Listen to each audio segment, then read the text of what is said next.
पहन के इवे त ना मारे ना पहन के इवे त मारे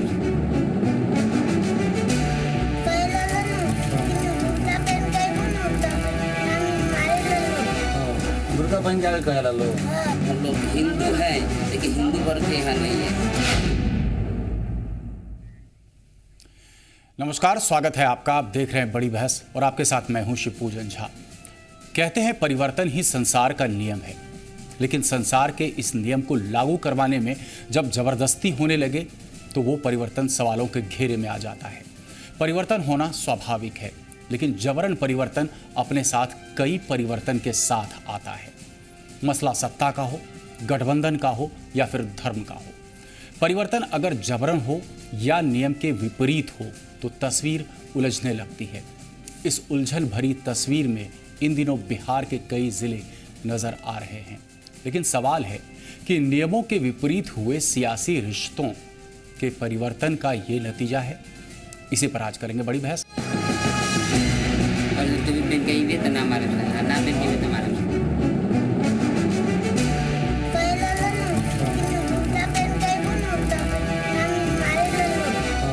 बुर्का पहन के कहला लो। हम लोग हिंदू हैं लेकिन हिंदू वर्ग के यहाँ नहीं है। शुरू करते हैं आज की बड़ी बहस। हमारे देश में आज़ादी के बाद से ही धर्म परिवर्तन का मुद्दा संवेदनशील बना हुआ है।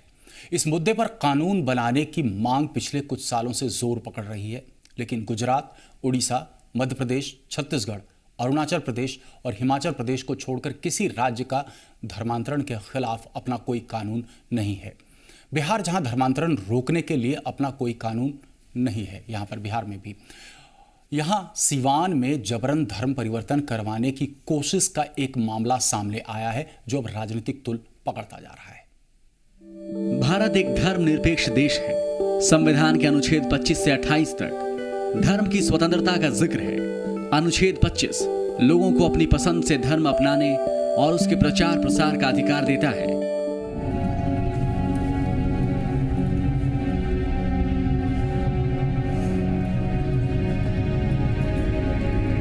लेकिन बिहार के सिवान जिले के विशंभरपुर गांव में एक खास धर्म के लोग दूसरे धर्म के लोगों पर जबरन धर्म परिवर्तन का दबाव बना रहे हैं। मुसलमान से के ना मारला सन, तू भी पहन के ना जाम सन, कम से कम मारला सन। का कहला सन? कल तू भी पहन के इवे त ना मारम सन, ना पहन के इवे त मारम सन। बेटी मिलेला ना का कहला लो? कहला लो कि बुर्का पहन के बोनो तब ना मारे लो। हां, बुर्का पहन के कहला लो। इलाके में धर्मांतरण और शोषण का यह पहला मामला नहीं है। इससे पहले भी कई बार इस तरह के मामले सामने आए हैं, लेकिन खास समुदाय के लोगों पर दबंगई का आरोप लगता है। जिन लोगों की जनसंख्या इलाके में कम है वो खुद को मजबूर महसूस करते हैं। इनका आरोप है कि इनकी सुनने वाला कोई नहीं। एक एप्लीकेशन दिला लो लोग कबो थाना वाला में। थाना में एप्लीकेशन तो दिया कितनी बार, थाना वाला कुछ नहीं सुनता है। खास धर्म के लोगों की इजाजत के बगैर दलित परिवार के लोग कोई काम भी नहीं कर सकते। यहाँ तक कि शादी ब्याह में नाच गाने के लिए इन्हें इजाजत लेनी पड़ती है। सरकारी योजनाओं का लाभ भी इन्हें इसलिए नहीं मिलता क्योंकि ये धर्म बदलने को तैयार नहीं है। मारेंगे, पीटेंगे, ये करेंगे, तुम लोग इधर से आओ जाओ तो टोपी पहन कर जाओ, आप धर्म जो है हमारा वो आत्मा इसी करो। पूजा पाठ आप लोग कर पाते हैं कि नहीं? नहीं करते हैं, ना माइक बजाते हैं ना कुछ। वो लोग माइक नहीं बजाने देता है, ना हम लोग डर से पूजा पाठ नहीं करते हैं, ना झंडा मोहब्बती झंडा नहीं लगा सकते हैं, कुछ भी नहीं कर सकते हैं। जैसे हम लोग समझिए कि हम जैसे हमारा शादी ब्याह होता है उसमें हम लोग का प्रोग्राम होता है, प्लस में हम लोग हिंदू हैं लेकिन हिंदू वर्ग के यहाँ नहीं है। ये गांव स्थानीय सांसद की गांव से कुछ ही किलोमीटर दूरी पर है। उन्हें इस गंभीर मामले की जानकारी तक नहीं है। हालांकि मीडिया के माध्यम से जब उन्हें सूचना मिली तो उन्होंने इसे गंभीर मामला बताया और जांच कराकर उचित कार्रवाई का आश्वासन दिया। निश्चित रूप से अगर इस तरह की बात है तो वह निंदनीय है। हमारे लोकतंत्र में और धर्मनिरपेक्ष राष्ट्र होने के नाते सबको अपने धर्म पालन करने का और मौलिक अधिकार की रक्षा का पूर्ण अधिकार है और स्वतंत्रता। अगर इस तरह की घटना हो रही है तो हम इसकी निंदा करते हैं और हम जा रहे हैं, क्योंकि हमारे गांव के बगल का गांव संबलपुर है और उसकी जानकारी ले रहे हैं और जिला प्रशासन की इसकी सूचना हम देंगे। धर्मांतरण एक गंभीर मामला है। पिछले काफी दिनों से इस मुद्दे पर देश भर में बहस चल रही है। कोई कड़े कानून बनाने की बात कह रहा है तो कोई पुराने कानून को ही काफी बता रहा है। इस मुद्दे पर सभी पार्टियां अपनी राजनीतिक रोटियां सेकती आई हैं। लेकिन अब जरूरत है इस तरह के मुद्दों को सियासत से हटकर देखने की, क्योंकि हमारे देश के संविधान में सभी धर्मों को बराबर माना गया है। आकाश, जी मीडिया, सिवान। इसी मामले पर बीजेपी नेता सुशील मोदी ने सीवान के मामले पर पूरी जांच की मांग की है। साथ ही नीतीश के शासन पर सवाल उठाए हैं।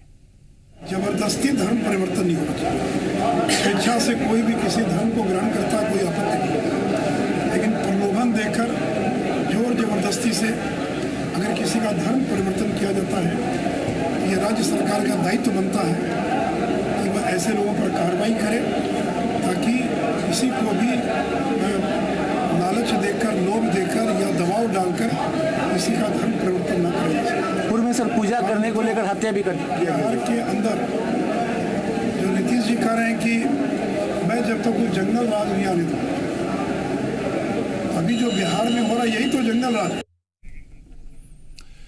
और इस पर ज्यादा चर्चा के लिए हमारे साथ स्टूडियो में मौजूद है विनोद नारायण झा जी, प्रवक्ता बीजेपी, गुलाम गौस साहब, नेता जेडीयू, भाई वीरेंद्र जी, विधायक आरजेडी, और ब्रह्मानंद पांडे जी, नेता विश्व हिंदू परिषद। आप सबका बहुत बहुत स्वागत करते हैं। पहला सवाल आप ही से करना चाहते हैं ब्रह्मानंद पांडे जी, जो तस्वीर आपने देखी, आपकी पहली प्रतिक्रिया चाहिए।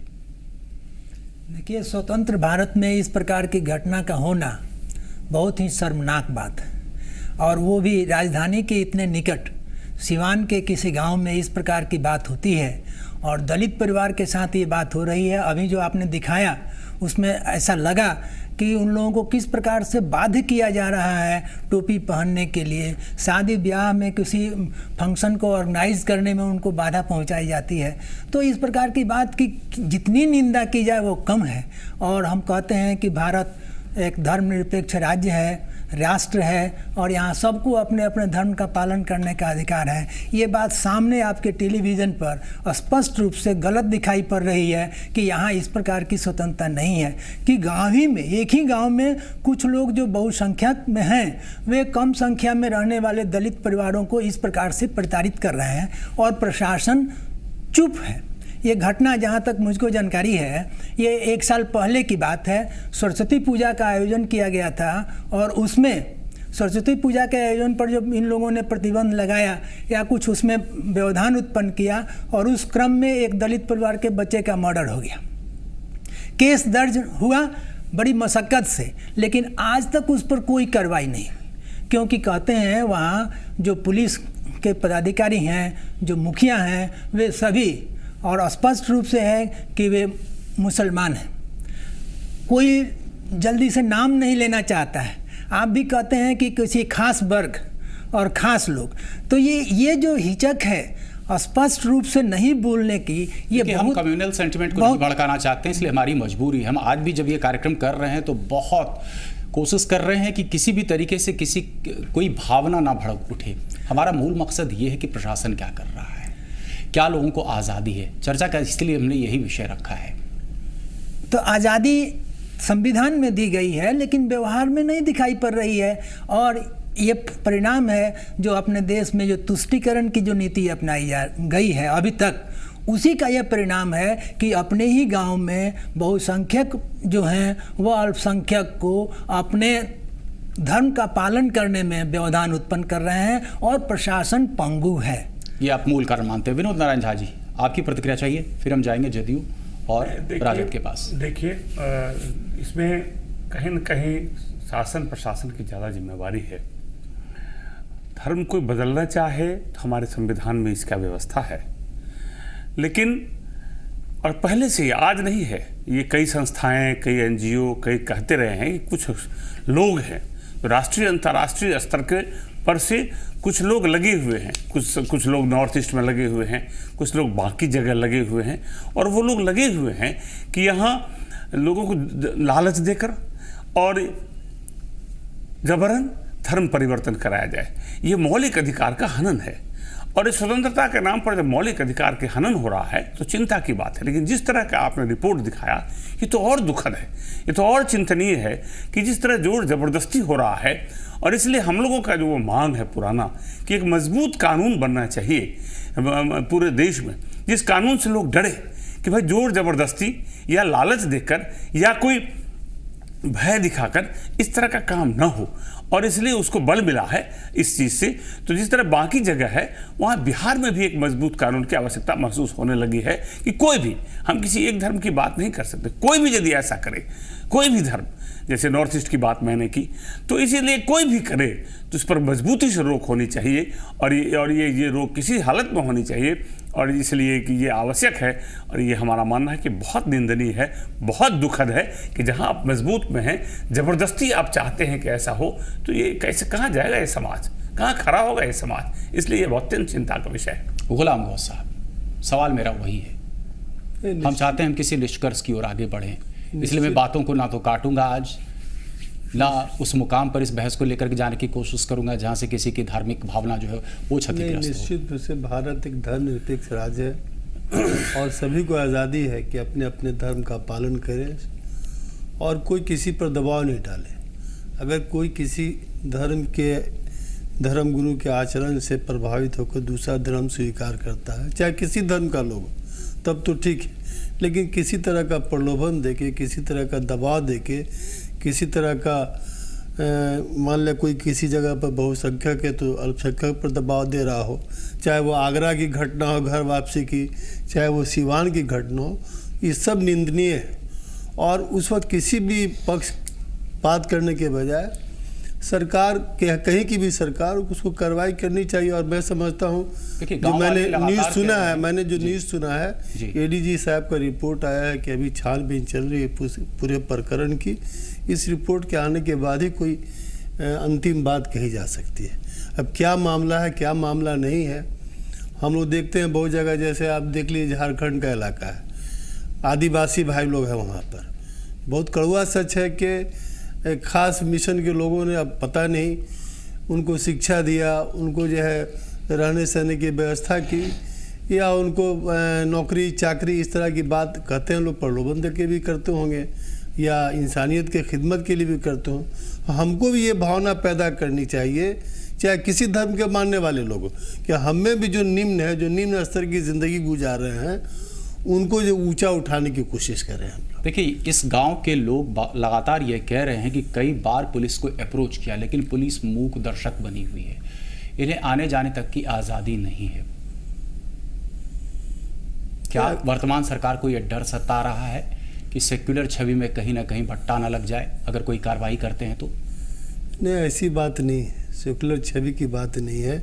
लेकिन मैं एक बात अक्सर जरूर कहना चाहूँगा, पता नहीं क्यों मुझे तो आश्चर्य लगता है कि जब चुनाव नज़दीक आता है, जब चाहे दिल्ली का चुनाव नज़दीक आवे, चाहे लोकसभा का चुनाव नज़दीक आवे, चाहे विधानसभा का चुनाव नज़दीक आता है, तो इस तरह की समस्याएं ज़्यादा उठती हैं। अभी हमारे पांडे जी ने बताया कि मामला, हमको जानकारी नहीं था, मैं स्पष्ट रूप से कह रहा हूँ, आपने बताया कि 1 साल से मामला चल रहा है, लेकिन मामला अब जब आया है नज़दीक विधानसभा चुनाव, क्यों पकड़ रहा है? अभी क्यों आया? हाँ, वही आपको पकड़ रहा है जी, क्यों आपको अभी बताने की आवश्यकता ही नहीं है क्यों, मतलब ये तूल पकड़ाया जा रहा है इसको। आपके सहयोगी से पूछते हैं, भाई वीरेंद्र जी, आपको क्या लग रहा है अब क्यों मामला तूल पकड़ रहा है? सरस्वती पूजा से ये घटना, राजनीति से ऊपर उठकर सोचना चाहिए, क्योंकि यह राष्ट्र धर्मनिरपेक्ष राष्ट्र है और इसमें सब धर्म को अपने अपने धर्मों के प्रचार और मानने के लिए स्वतंत्रता है।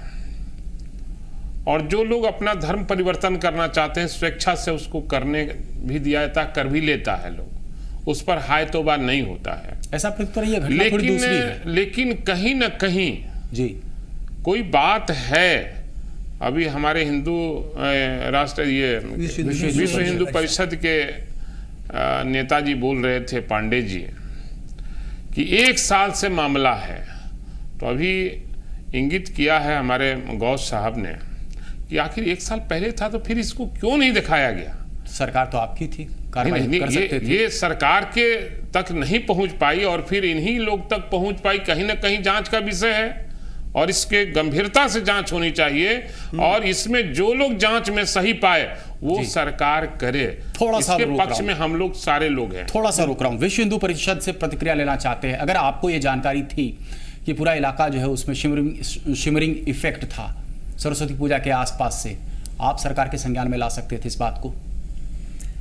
अभी जब घटना सामने आई है तब ये पता चला है कि आज की ये घटना नहीं है, बल्कि ये 1 साल पहले सरस्वती पूजा के समय ये शुरू हुई थी और तब से सुलगते सुलगते इस रूप में पहुंची है कि सरस्वती पूजा में ही ये व्यवधान उत्पन्न हुआ था कि आप पूजा नहीं करें, और लड़के ने जब कहा कि नहीं पूजा करना हम लोगों का फर्ज है, धर्म है, तो उसका मर्डर हो गया और उस मर्डर पर कोई कार्रवाई नहीं हुई, FIR पर कोई एक्शन नहीं लिया गया और उसी का परिणाम है कि ये धीरे धीरे धीरे धीरे बढ़ते बढ़ते आज की ये स्थिति आई है जब आपको जाना पड़ा जबकि सरकार की नजर में है।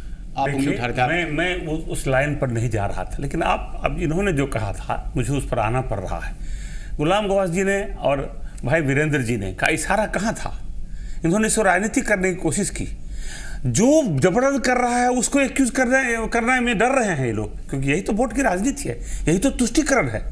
कानून के रूप में जिस मजबूती से इनको कहने की जरूरत थी, ये इशारा कर रही है कोई करवा रहा है, इसका मतलब जो ऐसा कर रहा है उसको बचाने की नियत है, और यही तो तुष्टीकरण की राजनीति है, यही तो वोट बैंक की राजनीति है। मैं यहाँ नहीं जाना चाहता हूँ, और यदि 1 महीने 1 साल से ये दबा हुआ था, इसका मतलब है कि शासन प्रशासन कहीं न कहीं तुष्टीकरण के कारण नहीं करना चाहती थी, वो किसी न किसी लोगों को प्रसन्न करना चाहती थी वोट बैंक की राजनीति के कारण, इसीलिए ऐसा हुआ। नहीं तो आज ये सबसे बड़ा फेल्योर है शासन प्रशासन का। ये लोग मानते हैं कि शासन का दोष है, लेकिन दूसरे ओर एक्यूज करने की कोशिश करते हैं कि ये कहीं न कहीं से उठाया गया है, कहीं न किसी को लाभ होता है। तो जो इशारा हो रहा है, ये इशारा किसी तीसरी ओर की ओर रहा, तीसरे पक्षकार, लेकिन जो पक्षकार रियल में इसमें एक्यूज है, जो अपराधी है, जो ऐसा कर रहा है, इसको बचाने की इन लोगों की नीयत का पता चलता है। यही तो तुष्टीकरण की राजनीति है। आपकी तुष्टीकरण की राजनीति, यही आरोप है आपको, आपकी तुष्टीकरण की राजनीति की वजह से ये तमाम मामले हो रहे हैं, ये आरोप भाजपा। पता नहीं, मुझे तो समझ में नहीं आया आज तक कि तुष्टीकरण का प्रयोग, शायद मैं आप खुल के बोलता हूँ, मैं नहीं चाहता था बोलना, आपका भी मतलब दिशा निर्देश था कि अच्छा नहीं लगता है सेंटिमेंट की बातें हों, हम किसी, लेकिन शायद ये मुस्लिम समाज की भावनाओं को आहत किए मुस्लिम समाज की ओर इशारा करते हैं लोग। ये लोग बताने नहीं, एक मिनट मैं पूछना चाहता हूँ, कौन सी तुष्टीकरण की बात होगी 65-66 साल में? कितने मुस्लिम समाज नौकरी में आ गए, कितने मुस्लिम समाज की गरीबी दूर हो गई, कितने मुस्लिम समाज को रोजगार मिला, कितने मुस्लिम समाज का स्वास्थ्य अच्छा है। सच्चा रंगनाथ मिश्रा कमीशन की रिपोर्ट आई है, दलितों से भी बदतर हालत। लेकिन एक तुष्टीकरण शब्द का प्रयोग केवल इसीलिए किया जाता है ताकि दूसरे संप्रदाय के लोग जो है वो भड़के उससे, जैसा लगता है कि मेरी बात पूरी होने दीजिए, जब आप बात निकल गई तो पूरी होने दीजिए। तो ये उन्माद फैलाने की राजनीति, तुष्टीकरण शब्द, जैसे लगता है पता नहीं क्या कर दिया गया, इनके राज में क्या किया गया, इसके पहले के राज में क्या किया गया, क्या हो गया मुस्लिम समाज के लिए, कौन सी तरक्की कर लिया है इन लोगों ने। तो राजनीति करेंगे वीरेंद्र नारायण झा जी, राजनीति करेंगे, लेकिन उन्माद फैलाने के लिए कुछ नहीं करेंगे। हिंदू समाज का उन्माद फैलाने के लिए काम करते हैं, गलत व्याख्या। हम जिनकी राजनीति करेंगे उनके उत्थान के लिए कुछ नहीं करेंगे, सिर्फ राजनीति करेंगे। ये भाव नहीं है, भाव यही है कि उन लोगों को विकास के रास्ते पर ले जाने के बजाय आप ले चलिए, मजबूत करने के बजाय वहाँ वोट बैंक क्या एजेंडा है, उनको धार्मिक आधार पर रख करके और जिस तरह से उनको किया गया, यही तो मेरा कहना है।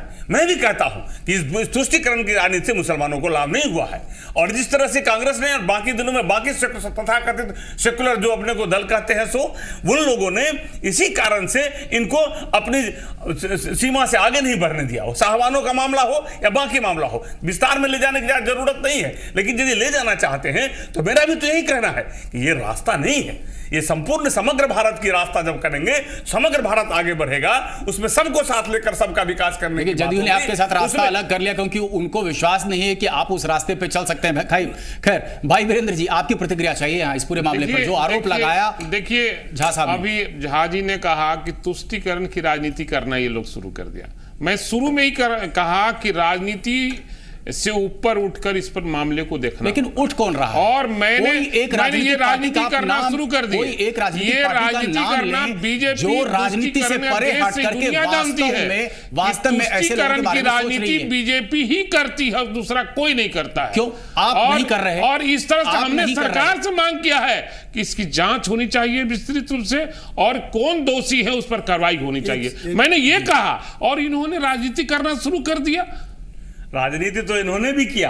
इन्होंने कहा कि इसी करने की आदत दुखी है देश और दुनिया में बीजेपी के नहीं उठना चाहिए अभी, इसलिए चुनाव के बाद उठना चाहिए। इन्होंने राजनीति की इशारा किधर नहीं करनी चाहिए।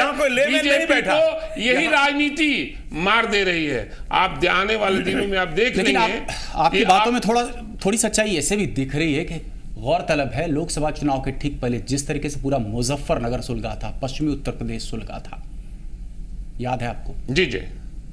आपको लग रहा है उस तरीके की स्थिति बन रही है?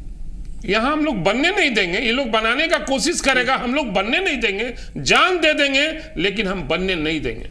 विनोद नारायण झा जी, ये नहीं है, ये कानून से ये लोग विफल हो गए हैं। यहाँ कानून का राज खत्म हो गया है, कानून का इकबाल खत्म हो गया है, इसीलिए ऐसी घटनाएं हो रही है। यदि कानून का इकबाल रहेगा तो कोई जबरन धर्म परिवर्तन करने की विश्व हिंदू परिषद से प्रतिक्रिया लेना चाहते हैं। बार बार इस मामले को उछाला तो जाता है एक राजनीतिक हथकंडे के रूप में। हर बार सरकार कहती है कि भाजपा ने ऐसा किया, लेकिन आज तक इन्वेस्टिगेशन की कभी भी कोई ऐसी रिपोर्ट सामने नहीं आई। मुजफ्फरपुर के दंगे को ही अगर हम ले लें, मुजफ्फरनगर के दंगे को ही दोनों ही समुदाय के लोग जिम्मेदार थे उसके लिए, भड़काऊ भाषण उसके लिए जिम्मेदार थे, चंद ऐसे लोग जो दोनों ही समुदाय के थे। विश्व हिंदू परिषद की प्रतिक्रिया चाहिए। देखिए, भड़काऊ भाषण के जहाँ तक बात करते हैं और ये धर्म परिवर्तन और जो दंगा है, हिंदू मुस्लिम दंगा, ये केवल 10-5 वर्षों की बात, फेनोमेनन नहीं है, ये बहुत पुरानी है। इसी दंगे ने भारत का विभाजन किया। इसी दंगे ने जमशेदपुर में, आपको याद होगा, जमशेदपुर में कर्पूरी ठाकुर की गवर्नमेंट के समय में भी दंगा हुआ था, और मुजफ्फरनगर में भी दंगा हुआ। आने वाले दिनों में भी पता नहीं कहाँ, भागलपुर में दंगा हुआ। लेकिन कहीं के रिपोर्ट में ऐसा तो नहीं आया कि हिंदुओं ने ही एक पक्षीय होकर ये किया। लेकिन पुलिस जब एक्शन करती है तो अभी जहानाबाद में एक घटना हो रही है, अभी न्यूज़ पढ़ रहा था, वहाँ पुलिस ने एक पक्षीय हिंदुओं को अरेस्ट किया। इसीलिए इस मुद्दे को उठाया है क्योंकि एक बार फिर ऐसा प्रतीत हो रहा है कि बिहार सुलगने लगा है। इस मुद्दे को, इस चर्चा को हम इसी बिंदु से उठाएंगे। आखिर जिम्मेदार कौन है? क्या इस पर कभी सियासत बंद होगी? फिलहाल हमारी मजबूरी है एक छोटे से ब्रेक की।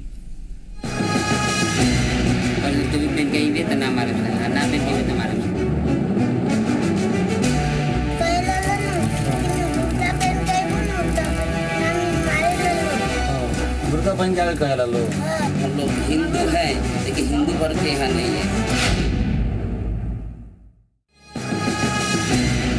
पहन के ही तो ना मारे, ना पहन के तो मारे।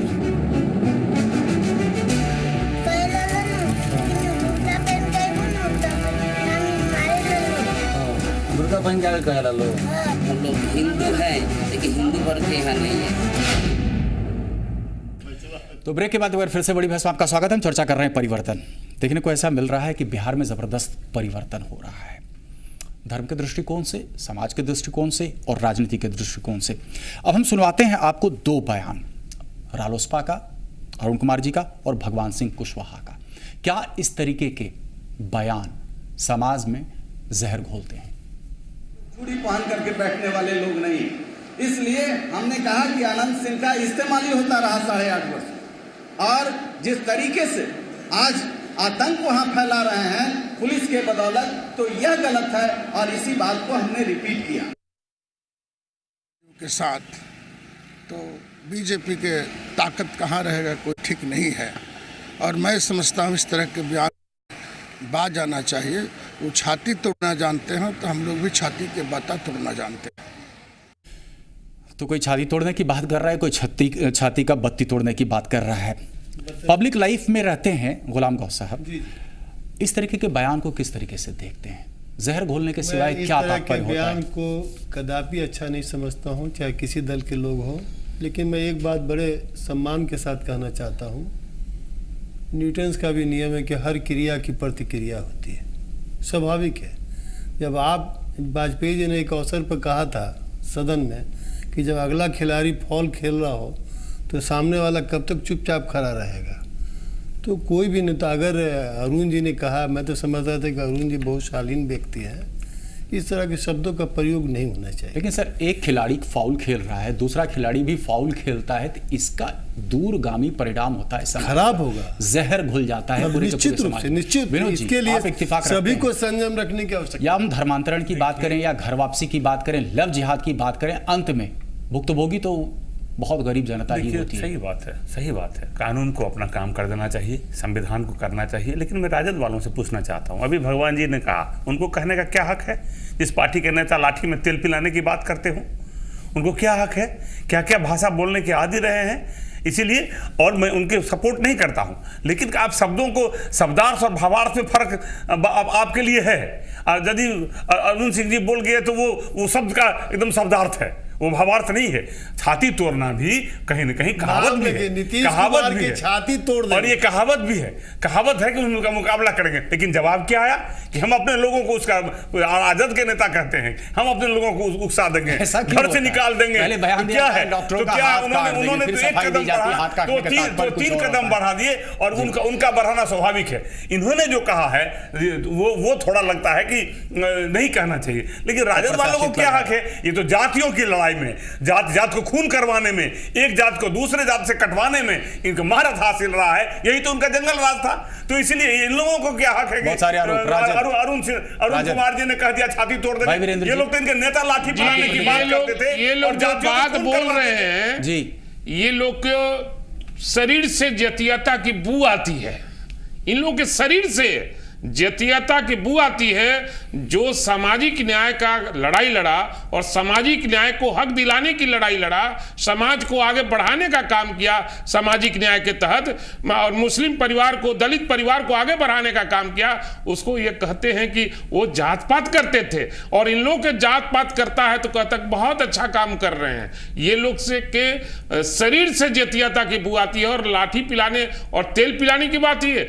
अगर हम किसी समाज से आते हैं तो हमारा काम है लाठी लेकर भैंस चराना, अपने घर की रखवाली करना, वो कोई बुराई का चीज नहीं है। और यहां नेता बनने के लिए बयान दे रहे हैं, एक जाति विशेष के नेता बनने के लिए, कि चूड़ी पहनकर हम बैठे नहीं हैं और हमारे लोगों को इस तरह से किया जा रहा है। क्या शासन के लोग एक जाति विशेष को तंग करते हैं क्या? जो क्रिमिनल है उसकी कोई जाति नहीं होती है, चाहे वो किसी जाति बिरादरी का रहने वाला लोग हो। ऐसे क्रिमिनल लोग पर कार्रवाई होनी चाहिए, चाहे वो यादव हो, चाहे वो कोई किसी भी जाति का हो, उस पर निश्चित रूप से कार्रवाई होनी चाहिए। क्रिमिनल की कोई जाति नहीं होती है। की राजनीति में जिस तरीके से बहुत तेजी से परिवर्तन हो रहा है, आपको और लालू जी पर यह आरोप लगा रहे हैं कि उन्होंने अपने लोग को छोड़ देंगे। उनका बयान था कि सोए हुए को जगाओ मत, इस तरह का बयान देकर उनका बयान ये था कि सोए हुए को जगाओ मत। क्या मतलब है इसका? क्या मतलब है मैं नहीं समझ पाया। नहीं, आप समझिए, उनका बयान था, साधा हुआ बयान था, कोई गड़बड़ बयान नहीं था। नहीं, मैं आप ऐसा बयान मत दो जिससे उन्माद फैले। उनका ये कहना था कि ऐसा कोई बयान मत दो जिससे उन्माद फैले।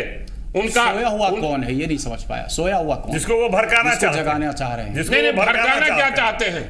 जिसको लालू जी भड़काना, लालू जी के जो वर्कर हैं, जो उसके समर्थक हैं, वो सब तरह से तैयार है समाज की रचना करने के लिए, विकास के लिए, बचाने के लिए, और दंगा को रोकने के लिए उनका लोग तैयार है, लाठी लेकर तैयार है। ना सिर्फ लालू जी द्वारा बल्कि तमाम दूसरी पार्टियां किसी न किसी को जगाने की कोशिश में, कवायद में जुटी हुई है। सोया हुआ कौन कौन है और किसके जग जाने से किस राजनीतिक दल को फायदा दिख रहा है? विश्व हिंदू परिषद की प्रतिक्रिया।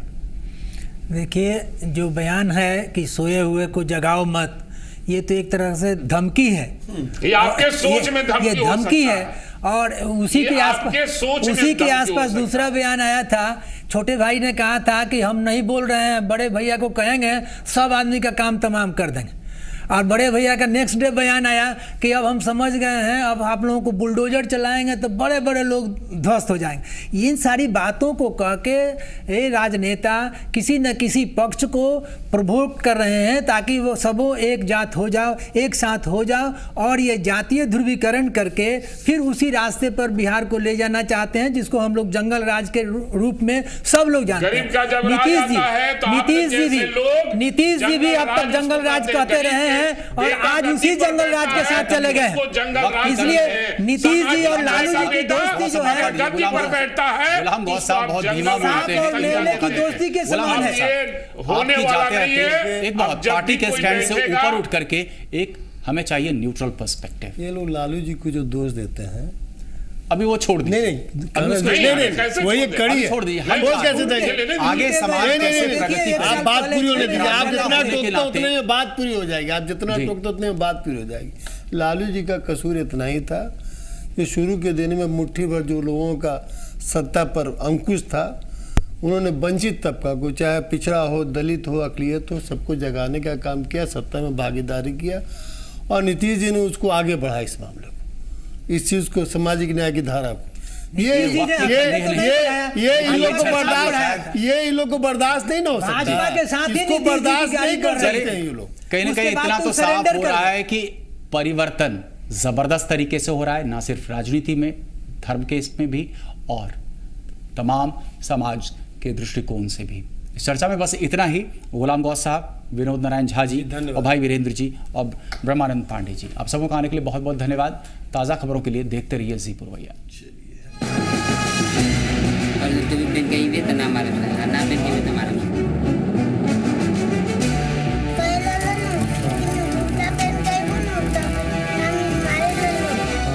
बुर्का पहन के कहला लोग, हम लोग हिंदू हैं लेकिन हिंदू वर्ग के यहाँ नहीं है।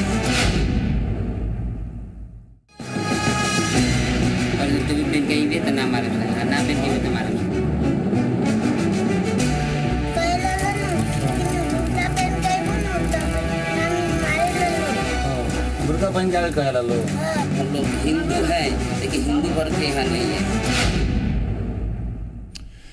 तो ब्रेक के बाद एक बार फिर से बड़ी बहस में आपका स्वागत है। हम चर्चा कर रहे हैं परिवर्तन, धर्म का परिवर्तन, समाज का परिवर्तन या राजनीति का परिवर्तन।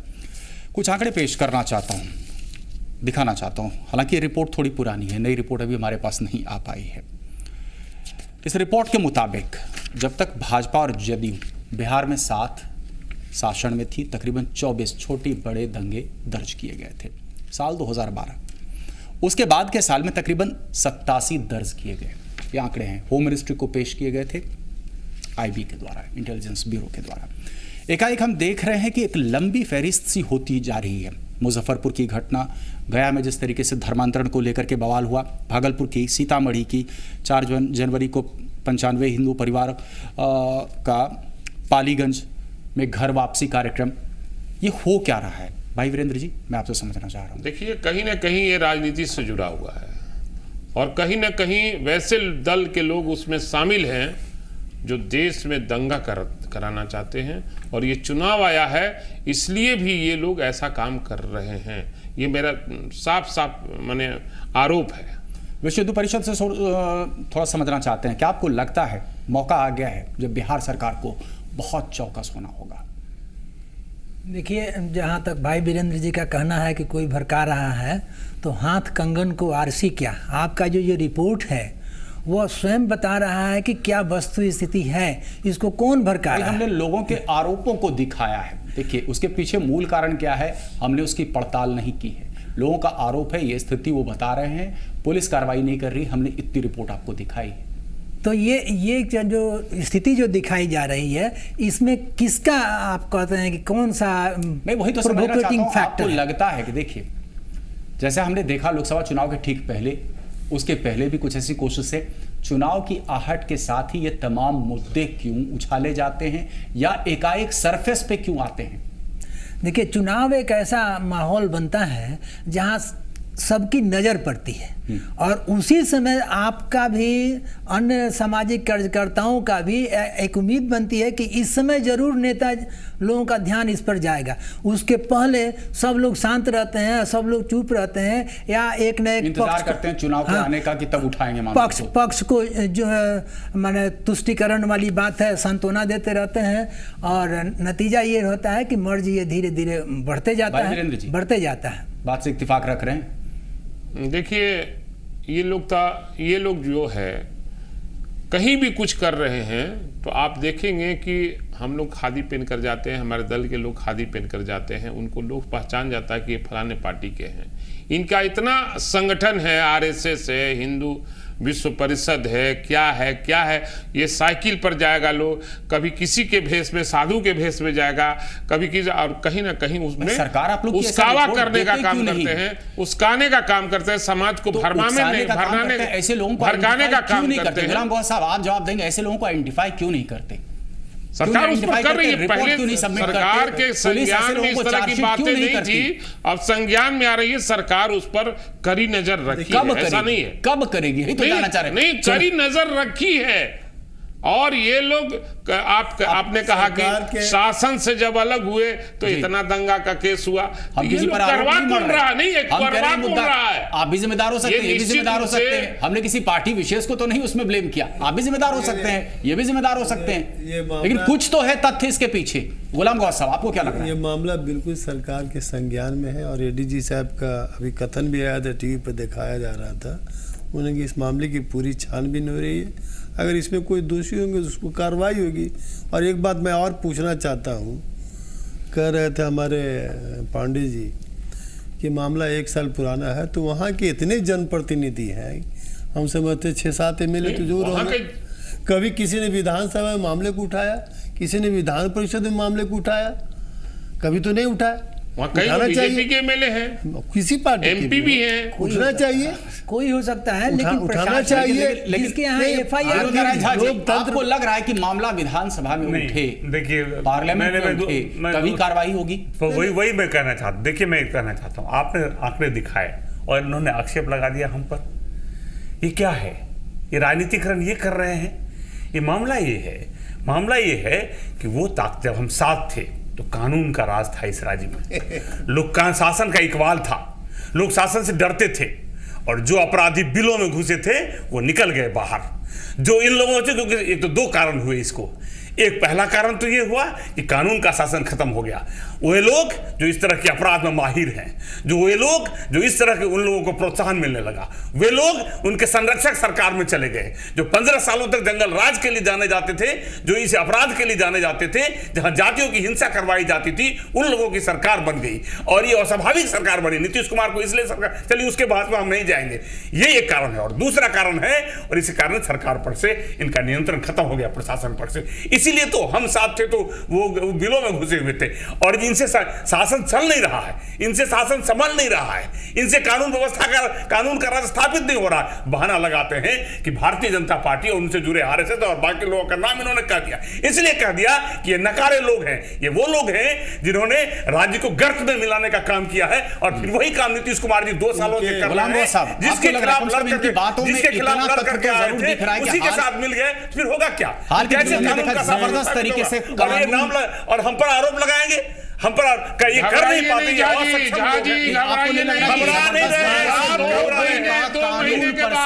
घबरा रहे हैं, ये घबरा रहे हैं, 2 महीने के बाद इसीलिए विश्वास जवाब नहीं मिल रहा है। घबरा रहे हैं ये लोग, कम से कम नीतीश जी के जिला में जो दुनिया देख रहा है खत्म हो गया। बीजेपी के शासन में ललित मोदी जैसे लोगों को कैसे लोग बचाव करते हैं और किसी राज्य के गुलाम गौस साहब थोड़ा ये सारे लोग किस तरह गंभीर वक्ता है, इनको थोड़ा मौका देना होगा। ये बोलते हैं लेकिन बात बड़ी गंभीर होती है। गुलाम गौस साहब जी कम से कम इतना आरोप जो लगाया, जो आरोप लगाया होता है, हमको बोले दीजिए। लोगों का विश्वास बिल्कुल विधि व्यवस्था पर कायम है। कैसे? एनडीए और कैसे मेरी बात थोड़ा बोलने तो दीजिए, आगे आप ही टोकिएगा तो कैसे बोले? नहीं, हम जानना चाह रहे हैं, आप कह रहे हैं। लेट मी टेल, लोगों का विश्वास बिल्कुल इस सरकार पर कायम है, विधि व्यवस्था पर कायम है, इन लोग का कायम नहीं है, एनडीए वालों का, बीजेपी वालों का। इसीलिए इनके एक दल के नेता कहते हैं कि हम नीतीश कुमार की छाती तोड़ देंगे, हम चूड़ी पहन के नहीं बैठे हुए हैं। जिसका नेता इस तरह की बात करता हो, जिससे घटक दल का नेता ऐसी बात करता हो और वो लोग जो है विधि व्यवस्था की बात करें तो उनके मुंह से भद्दी गाली लगती है, शर्म आनी चाहिए। Police law and order subject है गुलाम गौस साहब। नहीं ये भी मामला है, बनी रही जब इनके नेता ही बोलते हैं कि छाती तोड़ देंगे नीतीश कुमार का। नहीं ये कहना सार्थक है क्या? भाई तो पहले भी लालू नेता बोलेगा नहीं, लालू जी की बात मत कीजिए, आप डाइवर्ट मत कीजिए। मैं डाइवर्ट नहीं कर रहा, डाइवर्ट कर रहे हैं, लेकिन बयान इस तरीके के आए का जवाब है क्या? यही जवाब होगा। पहले का लालू जी का बयान का ही जवाब है क्या? मैं वो नहीं कह रहा, नहीं बयानबाजी तो हुई है, नहीं हुई है, ऐसे किसी नेता का नाम लेके कभी नहीं कहा गया। लेकिन हमको ये बताइए, ये समझना चाह रहे हैं पहले गुलाम गौस साहब, फिर आपको तो समझाना चाह रहे हैं गुलाम गौस साहब, आप क्या ये जस्टिफिकेशन आपका के एक नेता का बयान ये जस्टिफिकेशन है कि नीतीश कुमार के गृह जिला में जो कुछ भी हुआ, जिस तरीके से डेमोक्रेसी का नंगा नाच सड़कों पे देखा गया, उसका जस्टिफिकेशन है ये? नहीं, हम ही क्या कहते हैं, वहाँ विधि व्यवस्था की कमी हुई, चाहिए था मैंने पुलिस को कि मतलब वहाँ पर किसी भी तरह उसको बचाने की कोशिश करनी चाहिए थी, अपनी जान पे खेल के बचाने की कोशिश करनी चाहिए थी। लेकिन इसका मतलब ये नहीं है कि किसी खास दल के नेता और एनडीए के नेता जो है इस तरह की भड़काऊ बात करेंगे, भड़काऊ बात करेंगे, नेता के छाती तोड़ने की बात करेंगे, किसी समाज को काटने की बात करेंगे। भगवान कुशवाहा जी ने बत्तीसी तोड़ने की बात कही थी, नहीं कही थी? एक साल वो भी गलत है, तो यही तो कह रहा हूँ, सारे लोग बोल रहे हैं इस तरह से बयानबाजी का हो रही है, उस पर क्या लेकिन बयान इस तरह से आप मेरी बात करने दीजिए। नहीं आप ही की बात पे कह रहा हूँ, आगे बढ़ना चाह रहा हूँ, नहीं सवाल कृपया करके आप जो हमारी बात। अरे हुजूर यही आरोप भाजपा में आरोप गलत करता है, बोलने का मौका नहीं, आप ही बोल लीजिए, लेकिन जहां पर तीखे सवाल आप बोल लीजिए, मैं चुप हो जाता, नहीं बोलूंगा। मेरा ये कहने का तात्पर्य है, सीधा सवाल आपसे हम करना चाहते हैं, सीधा सवाल हम भी देना, आप डिक्टेट मत कीजिए हमको, नहीं आपके डिक्टेशन पर आप ये बताइए, मैं सवाल कुछ करूं, जवाब आप कुछ और देंगे, बिल्कुल ये नहीं चलता ना। तो आप जवाब कुछ सवाल आप नहीं खोल सकते गुलाम गौस साहब, आप जिस रास्ते पे ले जाना चाहिए हम नहीं खोल सकते, हम यहाँ जवाब चाहते हैं, हमारे दर्शक जवाब चाहते हैं, जवाब नहीं चाहते हैं, इस तरीके के जवाब मिलता है, इस तरीके के बयान आपके खेमे से भी आ रहे हैं, उस तरफ के भी खेमे से आ रहे हैं, ये जस्टिफिकेशन है क्या? लॉ एंड ऑर्डर में गिरावट तो हो रही है, ये हम मान रहे हैं नहीं मान रहे? क्या लॉ एंड ऑर्डर में गिरावट हो रही है नहीं हो रही है, ये आप मान रहे नहीं मान रहे? मैं नहीं मानता, इससे ज्यादा गिरावट क्या हो सकती है? कैसे नहीं मान रहे? कैसे? एक साल आप बताइए, एक्सप्लेन करें, मैं लॉजिक पूछ रहा हूं आपका, आप ही बताइए ना। मैं तो कह रहा हूं, मुझे लग रहा है मैं तो सवाल करूंगा ही आपसे, आपको आपकी क्या सोच है, आप क्या मान रहे हैं? कल तक यही लोग जो है नारा देने वाले थे कि लोग जो है पान के दुकान पर पान खाने के लोग निकल रहे हैं, महिलाएं निकल रही हैं, ये जब हट गए तो सारा खराबी पैदा हो गई इस सरकार में। नहीं जो महागठबंधन के विनोद एक मिनट विनोद जी उनकी बात, इनका कहना है खास तौर से जब तक आप सरकार में थे आपने मुद्दों को नहीं उठाया, और अब आप जब नहीं उठाया तब तक सब ठीक था, तब तक सब ठीक था, जब और अब वंचित हो गए तो आपको मुद्दे ही मुद्दे मिल रहे हैं, वंचित हो गए थे, मतलब सारी खराबी पैदा हो गई, इसलिए मिल रहे हैं कि मुद्दे हो रहे हैं। मेरे हटने के बाद आतंकवादी घटना गया में हुई, मेरे हटने के बाद आतंकवादी घटना पटना गांधी मैदान में हुई, हमारे हटने के बाद बगहा में पुलिस की गोली से आदिवासी मारे गए, हमारे हटने के बाद कानून का शासन खत्म हो गया। एक दो बार नहीं, हजार उदाहरण है। अब आप जो नालंदा में देख रहे हैं, परसों की बात है, वो जो अभी तो कार्रवाई नहीं हुई, राजगीर में जो मलेमास मेला आयोजन समिति के महामंत्री उनको गोली से उड़ा दिया गया परसों। इतना ही नहीं है, जेल में बंद सिवान का एक पुराना नेता जो जेल में बंद है, उनकी सूची प्रकाशित करती है, हम नहीं करते, आईबी करती है, इतने लोगों की सूची है, उनको एक एक कर मारा जा रहा है। जो पुराने लोग थे, जो पहले पुराने मुकदमे में, जिस मुकदमे में है, उनके एक एक गवाह मारे जा रहे हैं, मारे गए, एक नहीं मारे गए, अनेक मारे गए सिवान में। तो ये क्या ये उदाहरण नहीं है? गुलाम गौस साहब को मौका दें थोड़ा, हम अपोजिशन में हम चुप रहे क्या? ये बोलते करते रहेंगे, हम कहते रहे बहुत अच्छा है। गुलाम गौस साहब को थोड़ा मौका देते हैं जवाब देने का। एक मिनट, बहुत सारे आरोप लगा, गुलाम गौस साहब आपकी बारी, आप जवाब दें। क्या बहुत सारे आरोप लगा दिए इन्होंने? यह आरोप केवल इसलिए लग रहा है कि चुनाव नज़दीक आ गया, इन लोगों के पास कोई मुद्दा नहीं है, और इन्हीं मुद्दों को उछाल के ये लोग चुनाव की वैतरणी पार करना चाहते हैं। और रही बात आप इस मुद्दे की, जो मुद्दा उठाया गया है, तो मैंने पहले भी कहा कि क्या कारण है कि जब जब चुनाव नज़दीक आता है तो इस तरह के उन्मादी मुद्दे उठाए जाते हैं जिससे लोगों का उन्माद बढ़ के, और एक तरफ ये दूसरे की बात करते हैं कि उधर जो है क्या कहते हैं वोट बैंक को संभाला जाए, तो दूसरी तरफ ये भी तो वही काम करते हैं। कभी लव जिहाद जैसे शब्द, कभी घर हाँ वापसी बहुत सारे घर वापसी। भाई वीरेंद्र, आपकी क्या सोच है? बहुत सारे आपने देखा किस तरीके से जब शासन में थे, बीजेपी शासन में थी बिहार में, तो अररिया में किनकी हत्या हुई थी, कौन लोग मारे गए थे? क्या अपवाद किसी राज्य सरकार में नहीं होता है क्या? इस तरह की घटना का क्या हम लोग इसकी प्रशंसा कर रहे हैं क्या? जहां कहीं भी इस तरह की घटना हुई उसकी भर्त्सना कर रहे हैं और उसकी मांग कर रहे हैं कि जो इस तरह की घटना में शामिल है उस पर कार्रवाई हो। मैं ये मांग कर रहा हूं। और ये राजनीति शुरू कर दिए कि इनके राज में ऐसे हो रहा है, वैसे लोग हो रहा है। ये लोग के राज में जितना लूटपाट हुआ, ये लोग लूटे हैं, बीजेपी के नेता लोग, उसकी जांच कराते जाए तो ये सारे लोग जेल चले जाएंगे। ये सारे लोग जेल चले जाएंगे। कुमार पर लगा रहे हैं नेता नीतीश कुमार। नीतीश जी के साथ सरकार में आप थे, आपने लूट मचाई, आप लोग के ऊपर अगर कार्रवाई होती, अगर इन्वेस्टिगेशन होता है तो जेल जाएंगे। चुनौती देता हूं इनको, आज जो सरकार है बंद करें हम लोगों को जेल में। तो नीतीश कुमार को यदि हिम्मत है, तो यदि कुछ हुआ है और यदि इसमें सच्चाई है तो बंद करें। यही तो लड़ाई है। लालू यादव की पार्टी नीतीश कुमार के खिलाफ लगी हुई है। ये आपसी लड़ाई है उनकी छवि को, और हम तो यही कहते हैं, हम तो ये कहते हैं। और यदि ये कह रहे हैं कि उनकी सरकार खराब थी तो आपने समझौता क्यों किया? मैंने ये कहा कि बीजेपी के लोग जब मंत्री थे, चलते चुनाव में बीजेपी के मंत्रियों पर आरोप लगाया, सरकार पर नहीं लगाया। बीजेपी के जो सहयोगी पार्टी थे बीजेपी पर लगाया। बात कर रहे थे, इनके एमएलए इनके विधानसभा में थे। जब समय आएगा इन्वेस्टिगेशन होगा, क्यों नहीं? जब समय होगा निश्चित रूप से इन्वेस्टिगेशन होगा और चुनाव के बाद इन लोगों को पता चलेगा। चुनाव के बाद करवाएंगे इन्वेस्टिगेशन, पहले ये चल रहा है ना। वो विषय नहीं है, ये विषय से भटका रहे हैं। विषय ये है विषय से कानून का राज खत्म हो गया विषय तो हमारा और इसीलिए उस विषय पर आइए।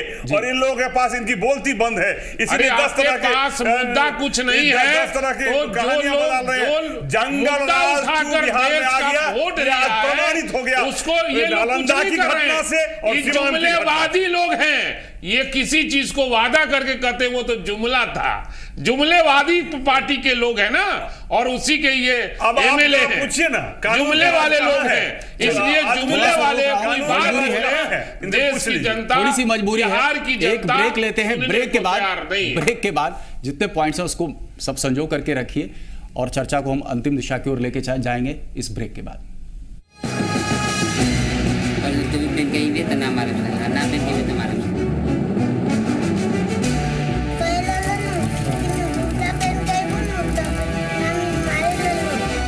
बुर्का पहन क्या कहला लोग?